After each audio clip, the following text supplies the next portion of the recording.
राम शरण गुप्ता जी। आदरणीय महाराज जी, आपके चरणों में कोटि कोटि प्रणाम। महाराज जी, मुझे जाप में प्रगाढ़ता नहीं होती एवं जाप ठीक से नहीं हो पाता।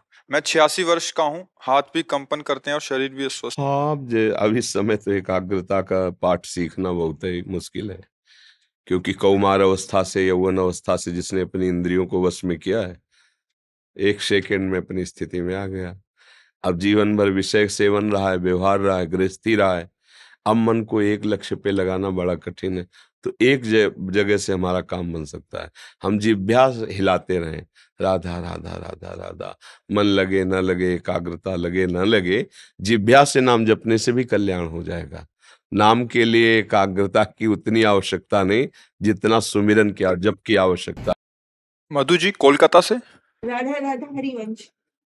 गुरुदेव, आपके चरणों में कोटि कोटि प्रणाम। गुरुदेव, भक्ति मार्ग पे चलने पर अनुकूलता आती है, प्रतिकूलता? दोनों दोनों आते हैं।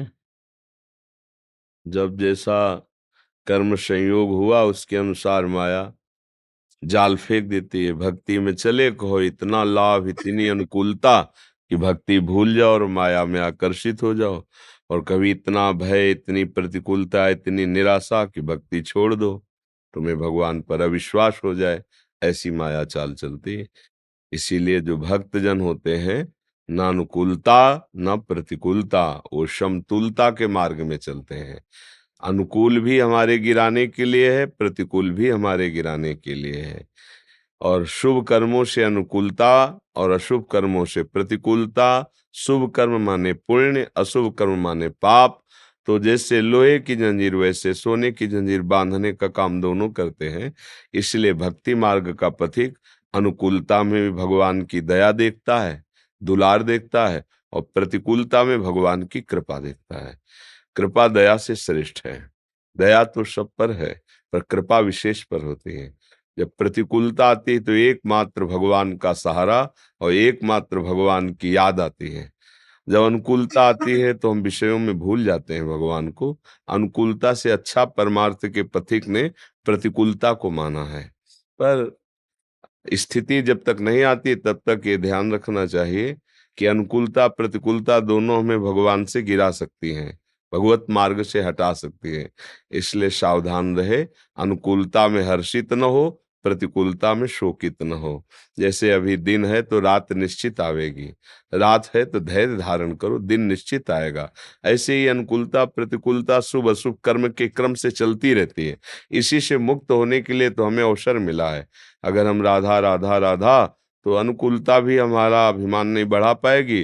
राधा राधा राधा तो प्रतिकूलता हमें शोकित नहीं कर पाएगी, क्योंकि भरोसा प्रभु का, तो फिर अनुकूलता प्रतिकूलता हमें ज्यादा प्रभावित नहीं कर पाएगी। इसलिए बहुत विवेक से इस मार्ग में चलो। कभी कोई साथ न दे तो घबराओ मत, कभी खूब अनुकूलता मिल जाए तो फूलो मत, अहंकार मत करो। वो टिकेगी नहीं, अनुकूलता जाएगी, क्योंकि सृष्टि का क्रम ऐसा है। अनन्यता शर्मा जी। श्री हरिवंश। राधा वल्लभ श्री हरिवंश। महाराज जी, आपके चरणों में दंडवत प्रणाम। महाराज जी, हमारे अंदर ऐसी स्थिति कब आएगी कि हम लाडली जी के प्रेम में डूबे हुए, कभी लाडली जी को रो रो कर पुकार रहे हैं, कभी नाच रहे हैं, कभी उनसे प्रेम भरी बातें कर रहे हैं, ना कोई संसार में अच्छा लगे, ना किसी से बात करनी, केवल लाडली लाल के लिए ही जीवन समर्पित। मुख वर्णत हरिवंश, चित्त नाम हरिवंश रति, मन सुमिरन हरिवंश, ये जो कृपा हरिवंश की। खूब प्रभु की लीलाओं का गायन करो, नाम कीर्तन करो, नाम जप करो। चित्त से निरंतर प्रियालाल के नाम का या उनके रूप का ध्यान करो। मन बार बार उनकी सेवा के लिए, आज श्री जी को ये पवाएंगे, आज श्री जी को ये पोशाक पहनाएंगे, आज श्री जी की ऐसी पत्रावली करेंगे, आज श्री जी को फूलों से ऐसे श्रृंगारित करें। करो या ना करो, लेकिन मन से करो। बाहर फूल नहीं है, बाहर आभूषण नहीं है, पर मन से कर सकती हो। भावना में श्री जी के गले का हार ऐसे, श्री जी की बाजूबंद ऐसे, श्री जी के चरणों में नूपुर ऐसे। तो मन सुमिरन, चित्त चिंतन, मुख से लीला गायन, नाम जप, और नित एक धर्मिन संग, रंग बढ़त नित नित सरस, नित नित प्रेम अभंग, यह जो कृपा हरिवंश की। और भगवत प्रेमी महात्माओं का रोज सत्संग, तो उससे क्या होगा? ऐसी प्रीति हो जाएगी, छिन छिन रुदन करंत, छिन गावत आनंद भरी, छिन छिन हर हसंत। यह जो कृपा, कवि श्री जी के प्यार में वो रो रहा है, कभी श्री जी की उमगन में गा रहा है, कभी वो नृत्य कर रहा है। ये भाव दशाएं उसकी तब प्रकट होती हैं जब सारी पाप वासना, पाप फल और पाप प्रवृत्ति सब नष्ट हो जाए, हृदय निष्पाप निर्मल हो गया, भगवत प्रेम प्रकट हो गया। इसके लिए खूब लीला गायन, खूब नाम जप, खूब नाम कीर्तन, श्री जी की सेवा और भगवत प्रेमी महात्माओं का रोज सत्संग। भले प्रगट में नहीं तो आजकल तो यंत्र की कृपा हो गई, यूट्यूब से आप सुन सकते हैं। सत्संग सुनने से एक नवीन नवीन बातें, नवीन उत्साह और प्रभु से प्यार होता है। सत्संग का फल यही होता है। तो ऐसा कीजिए, फिर देखिए कैसा रंग आता है। पर साथ में परहेज, गंदी क्रियाएं नहीं होने पावे, धर्म विरुद्ध आचरण नहीं, धर्म विरुद्ध भोजन नहीं, धर्म विरुद्ध वार्ता नहीं। आज का सत्संग सुना क्या? नहीं सुना? हाँ, क्योंकि सत्संग सुनने के लिए 2 बजे जगना पड़ेगा, तब सत्संग में आ पाओगे। आज के सत्संग में यही था कि सबसे ज्यादा अपराध वाणी से बनता है। शरीर से तो वो बहुत ही मूर्ख होगा जो पाप आचरण करता है, पर वाणी से बड़े बड़ों से हो जाता है। दूसरे की निंदा करना, दूसरे की बातें करना। अगर हम इन अपराधों से बचें और भगवान नाम कीर्तन करें तो हमारा जन्म ही हुआ इसीलिए, मनुष्य जन्म ही मिला है भगवत प्राप्ति के लिए।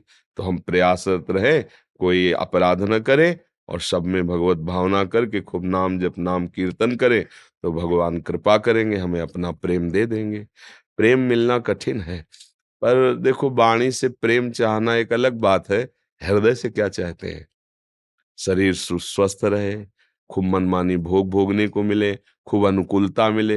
हृदय से अंदर की मांग यही रहती मन की।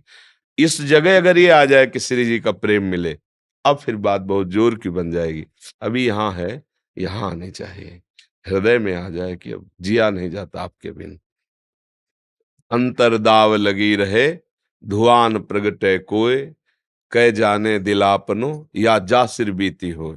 ऐसी पीड़ा प्रेम की जो मैं ऐसा जानती, प्रीति किए दुख होए, नगर ढिंडोरा पीटती अजी प्रीति न करियो। प्यारी जो, हा लाल जो, हा प्यारी, बस देखा कोई देख तो नहीं रहा सामने, दिखावा नहीं, अंदर की बात, रो रो के उनसे पुकारना भगवत प्रेम प्राप्ति का यही स्वरूप है। हम नाम जप करते मानो पुकार है, राधा राधा कब सुनोगी लाडली, कब अपने चरणों का प्रेम लोगी। तो अपने लोग वास्तविक चाह कर ले तो मंजिल दूर नहीं है, पर अभी अंदर से तो चाह कुछ और है, क्योंकि अंदर से शरीर भाव है, मैं स्त्री हूं, मैं पुरुष हूं, और इंद्रियों का भोगों में सुख बुद्धि है, इसलिए बहुत अंतराय हो जाता है।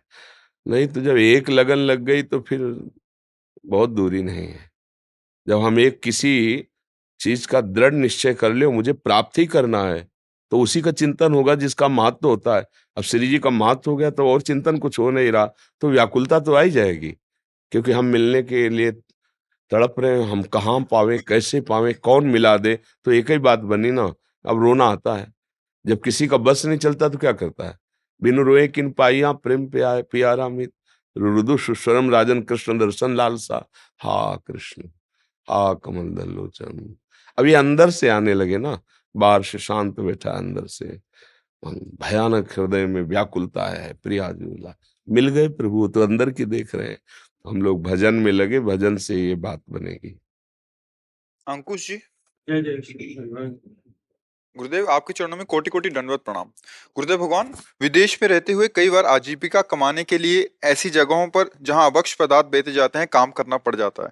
इस तरह से कमाया हुआ धन अधर्म से कमाया धन की श्रेणी में आएगा क्या? जी और क्या इस धन से परिवार या संत सेवा की जा सकती है? नहीं, मांस बेचना, मांस खाना और पशु की हत्या करना, तीनों को बराबर दंड मिलता है। क्योंकि आप मांस ले रहे हैं तो आप उसका साथ दे रहे हैं ना, जो काट रहा है। आप मांस बेच रहे हैं तो आप उसका साथ दे रहे हैं ना, जो काट रहा है। तो तीनों को बराबर मिलता है। अनुमोदन, कर्ता और प्रेरक, तीनों को बराबर हिस्सा मिलता है, चाहे वो पुण्य का हो चाहे वो पाप का हो। तो खाने वाला, बेचने वाला और काटने वाला, तीनों को एक बराबर दंड दिया जाता है। आप मांस खाना बंद कर दे तो काट के क्या करेगा वो? तो कहीं ना कहीं आप सहयोग दे रहे हैं ना, उसको प्रोत्साहन मिल रहा है ना उसको, तो आप भी उसके हिस्सेदार हैं। तो प्रश्न किया है, इसलिए और भी उपाय हैं धन कमाने के, अन्य उपायों का आश्रय लीजिए। ऐसे निम्न कोटि के घृणित उपायों का आश्रय नहीं। धन ही सब कुछ नहीं है, वो जब अपना परिणाम लाएगा तो जिनके सुख के लिए तुम कमा रहे हो वो सब दुख में ही चला जाएगा, सुख नहीं दे पाएगा। ये मीनाक्षी शर्मा जी, श्री हरिवंश। गुरुदेव आपके चरणों में कोटि कोटि प्रणाम। गुरुदेव, बिना दीक्षा के रज का द्वादश तिलक लगा सकते हैं क्या? लगा सकते हैं, श्री जी की चरण दासता का चिन्ह है, लगा सकते हैं। राजीव जी, कोलकाता से। राधा राधा। राधे राधे गुरुदेव, आपके चरणों में कोटि कोटि प्रणाम। गुरुदेव, हमें राधा नाम जप में बहुत बड़ा आनंद आता है, परंतु ना तो श्री जी के प्रति कुछ भाव आता है, ना ही उनकी छवि आंखों में बसती है। महाराज जी, मेरा मार्गदर्शन करें, मैं आगे कैसे? बहुत कृपा है जो राधा नाम आपको रुचिकर लगने लगा, लेकिन श्री जी की छवि आना या आगे भाव बढ़ना तो पहले पीछे का काम करने दो नाम को। नाम क्या करता है, पूर्व जन्म के जितने हमारे पाप हैं बहुत जन्मों के, पहले उनको नष्ट करता है। फिर पाप जहां से प्रकट होते हैं उस पाप प्रवृत्ति को नष्ट करता है, हृदय को निर्मल करता है। तब श्री जी की भावमयी झांकियां आने लगती हैं। झांकी आने लगी मतलब बहुत बड़ी स्थिति आ रही है, तो कम से कम आपको प्रिय लगने लगा, ये बहुत बड़ी बात हो गई। नाम प्रिय लगने लगे मतलब बहुत कृपा है। नाम प्रिय लगने लगे, अब नाम का लोभ हो जाए आपके अंदर कि अधिक से अधिक नाम जप करूं, फिर नाम इतना स्वादिष्ट लगने लगे कि छूटने में आपको व्याकुलता हो। तद विस्मरणेन परम व्याकुलते थी। ऐसा कैसे हो गया कि मैं 2 मिनट नाम के बिना व्यतीत कर दिए, व्याकुलता आ जाए, फिर धीरे धीरे नाम अपना रंग प्रकट कर देगा। फिर तो गदगद सुर नैना सजल, दंपति रस रह भीन, ईगत वृंदा विपिन में फिरे प्रेम तल्लीन। शरीर भले चाहे दिल्ली कलकत्ता देश विदेश में हो, मन तुम्हारा वृंदावन में रहेगा, क्योंकि प्यारी जी के नाम में प्रीति है ना, तो नाम धाम को प्रकाशित कर देगा और धाम में ही लाडली जी की झांकी मिलेगी। तो मन जो है वो आनंद से झूमता हुआ वृंदावन की गलियों में दिखाई देगा। शरीर कहीं भी पड़ा रहे, सारा खेल मन का है। खूब नाम जप करो, आहार ठीक रखो, भोजन पवित्र हो, ये शराब मांस गंदे नशा ये सब, पराई माता बहन की तरफ गंदी दृष्टि, ये सब गंदी बातें करने वाले का भजन वो एक स्वांग मात्र होता है। स्वांग देखा, जैसे नौटंकी नाटक में कोई साधु का नाटक नहीं करता है तो उसको परम पद थोड़ी मिल जाता है, वो घंटा 2 घंटा के लिए जो नाटक करता है। ऐसे ही जो गंदा आचरण करता है वो भक्ति करते दिखाई देता हो तो उसकी भक्ति नाटक है, उससे कोई परम पद या उसको परमानंद की प्राप्ति नहीं होगी। आनंद तो तब आएगा जब सिद्धांत से चले, जो भगवान आदेश करते हैं, जो संत जन आदेश करते हैं, वैसे हम जब आचरण करते हुए भक्ति करें तब रंग आएगी। तो सावधान होकर भजन करते रहिए, आगे की चिंता मत करो, आगे आगे क्या ना है वो खुद श्री जी देखेंगे। कोई भी तरह का भाव नहीं आता है, जैसे रास बिल्कुल वगैरह का बोलते हैं ना, कोई रस नहीं। बिल्कुल कोई चिंता की बात नहीं, बस नाम पकड़ लिया ना, इसी को पकड़े रहो, फिर भाव तो ऐसा आ जाएगा कि वो आगे खुद समझ में आएगा, हाँ हम क्यों रो रहे हैं हमें कुछ पता नहीं। अचानक एकदम वृत्ति डूब गई, सामने अद्भुत सौंदर्य अद्भुत रूप, अब शरीर विकल शिथिल है, ऐसा लगता कोई मुझसे बोले ना, कोई क्रिया ना, एकदम अद्भुत। पर वो आज ही थोड़ी हो जाएगा। गेहूं की फसल, मन भर गेहूं खेती में फेंका, हजारों रुपए की खाद फेंकी, तो दूसरे तीसरे दिन थोड़ी मिल जाता है, महीनों लगते हैं। कई महीने उसकी सेवा सुरक्षा और कोई विघ्न ना पड़े, तब फसल जब परिपक्व होती तो जो 40 किलो फेंका गया वो 40 मन में निकलता है नहीं। अब सोचो एक छोटे से अन्न की फसल के लिए हमें कितनी सेवा और इंतजार, ये तो बहुत बड़ी फसल है। जन्म जन्मांतरों के पापों का नाश करके आखिरी जन्म हो जाना, भगवान के पास जाना, ये सबसे बड़ा पद है, सबसे बड़ा सुख है। तो धैर्य पूर्वक जपते रहो, हो सकता है कल विपत्ति आ जाए, कल आपका मन उपदेश करने लगे कुछ नहीं मिला राधा नाम से, ये मिला है देखो, ये गया वो अपहरण, डरना मत, ये माया है, ये अपना जाल फेंकी। हो सकता है एकदम लाखों करोड़ों की प्राप्ति हो जाए और राधा नाम भूल जाओ, दोनों बातें हो सकती है। अपने को पकड़े रहना है। अब चाहे प्राण चले जाएं, चाहे नरक मिले, चाहे स्वर्ग मिले, मुझे कोई परवाह नहीं, बस मुझे अब जपना ही जपना, तो विजय प्राप्त हो जाएगी। जब ध्रुव जी एक शपथ लगाते हुए माँ ने सिंहासन से खींच लिया, गोद में बैठना चाहते थे पिता की, और कहा तू विमाता के गर्भ से पैदा हुआ है, सुनीति के, और मेरे गर्भ से जब पैदा हो तब सिंहासन का अधिकारी होगा। यद्यपि गलत बोल रही थी, क्योंकि वो भी तो महारानी, तो प्रधान वही थी। ध्रुव जी को बहुत बुरा लगा कि माँ ऐसा क्यों बोल रही, मुझे पिता की गोद में बैठने के लिए झिड़क दिया। अपनी माँ से जाके कहा। माँ ने कहा बेटा, महाराज तो रानी क्या मुझे दासी भी मानने के लिए अब तैयार नहीं, क्योंकि नवीन रानी। तो बेटा उन्होंने ठीक कहा है, अगर तुम्हें कोई पद चाहिए तो तुम भगवान श्री हरि की आराधना करो, मेरे पास तो कुछ है नहीं कि मैं दे सकूं। जाओ। 5 वर्ष के बालक को आगे बढ़े। जो ही भगवान के मार्ग में चलता है तो उससे सबसे पहले भगवान की कृपा होती है, गुरुदेव की प्राप्ति होती है। देवर्षि नारद जी मिल गए। कहाँ जा रहे हो? उनका तपस्या करके भगवान को प्रसन्न करके परम पद प्राप्त करने। अरे जंगल में न भोजन है न सुरक्षा है, बड़े बड़े भयानक जंतु राक्षस सब, कैसे? तुम्हें सिंहासन ही चाहिए ना? मेरी आज्ञा उत्तान पाद टाल नहीं सकते। मैं अभी चलकर आदेश करूंगा और युवराज पद पर तुम्हें अभिषेक करूंगा। ध्रुव जी को लगा जो अभी चला हूं तो युवराज पद घोषित करने का, और देवर्षिनाथ की बात कोई टाल नहीं सकता। बोले नहीं गुरुदेव, अब नहीं, अब तो जिस कार्य के लिए चला हूं पहले वो कार्य करूंगा। देखा चेला पक्का, न वनवास के भय से भयभीत है, न राज्य के प्रलोभन से लोभित है। तो गुरु मंत्र दिया, 12 अक्षर मंत्र, और कहा जाओ निरंतर जब से तुम्हें भगवान की सिद्धि प्राप्त हो। यही मथुरा आए थे, मधुबन इसी को कहते हैं मथुरा को, और एकांत देश में यमुना स्नान करके निरंतर सूखे पत्ते खा लेना ऐसे। उसने अब जब जप में लगे तो आवाज आई, बेटा ध्रुव रक्षा करो रक्षा करो, देखो ये यक्ष लोग मुझे ले जा रहे हैं। तो उनका ऐसा कैसे हो सकता है? ये माया हो सकती है।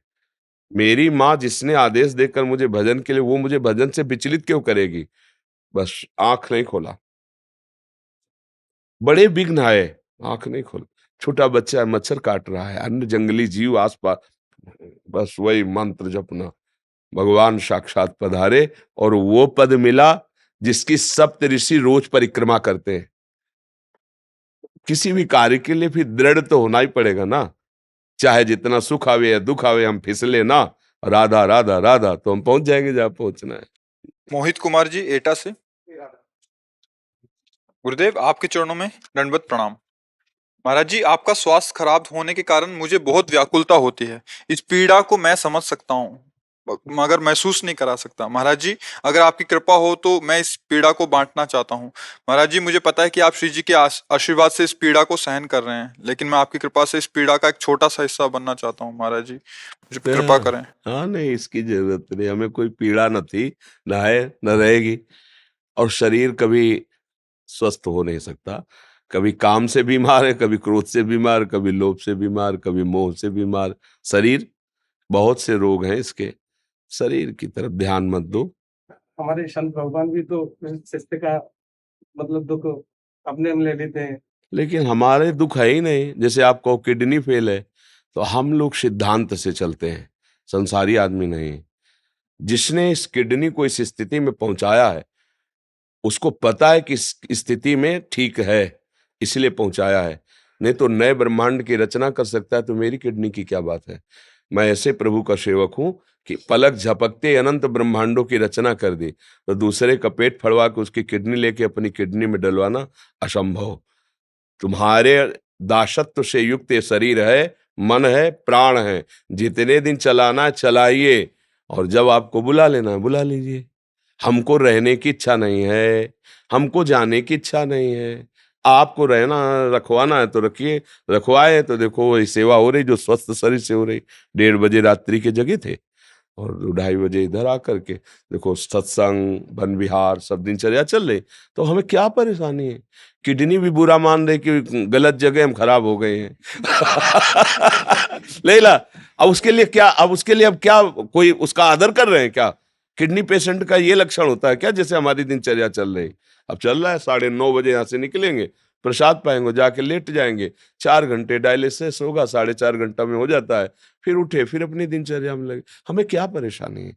जैसे हमारे शरीर की सुख वृद्धि के लिए किसी शरीर को एक इंजेक्शन भी लगे, ये हमें पसंद नहीं ना। और सर्व समर्थ मालिक हमारा है। अगर तुम्हें ठीक चलाना है तो ऐसे ही चल रहे हैं हम, देखो चल रहे हैं ना। अच्छा और क्या करेंगे, हम स्वस्थ होंगे तो खोपड़ी के बल थोड़ी खड़े हो जाएंगे, यही तो करेंगे जो कर रहे हैं। तो हमारी परेशानी क्या है, कोई परेशानी नहीं। अच्छा जिस दिन मरना है उसी दिन तो मरना है, चाहे 100 किडनी का तुम माला पहन लो, अगर 100 किडनी का माला पहन लो तो भी मरोगे उसी दिन, जिस दिन मरना है उसके दिन के लिए हम राजी हैं, हमें कोई परेशानी नहीं है। अच्छा जिसका आपके हमारे द्वारा कल्याण हो रहा है, तो अगर आपको कल्याण श्री जी का इस वचन से कराना तो एक शब्द पूरे जीवन को बदल देगा, और नहीं करवाना ना तो रोज सुनो कुछ फर्क नहीं पड़ेगा।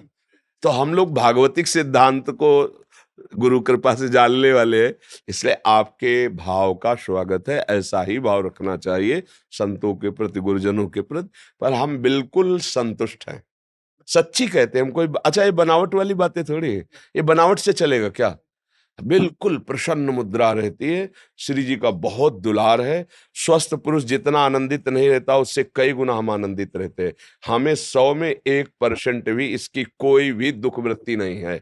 और दुख तो प्रगट में बैठे पूरा शरीर दर्द कर रहा है, जैसे आदमी कोई नशे में, वैसे पूरे चक्कर आने की संभावना है। अभी 2 घंटे बाद जाके डायलिसिस मिले, अगर दुख का वर्णन करे ना, पूरी रात नींद नहीं आती, ऐसे हाथ पैर फटकते रहते हैं डायलिसिस में। अब ये दुख देखो तो ये हम इसको देखते ही नहीं। यही सब महाराज जी मुझे दिखता है। हाँ तो ये दुख नहीं देखला है, क्योंकि हमें श्री जी को देखला है कि इसको देखला, ये बेईमान तो मरेगा सड़ेगा, आज नहीं तो कल नष्ट होगा, सब लोग आग में इसे फूकेंगे, इसके लिए क्या देखे, राधा राधा राधा राधा राधा। इसलिए महाराज जी कुछ भक्तों ने आपके श्रीमुख से नाम चाहा है। हाँ हम तो राधा वल्लभ श्री हरिवंश राधा राधा जपते हैं। आपको जो गुरु जी ने दिया हो, जो प्रिय हो, खूब नाम जप करो। नाम जपत मंगल दिशि दश हो, सर्व पाप विनाशक नाम है। नाम संकीर्तनम यस्य सर्व पाप प्रणाशनम।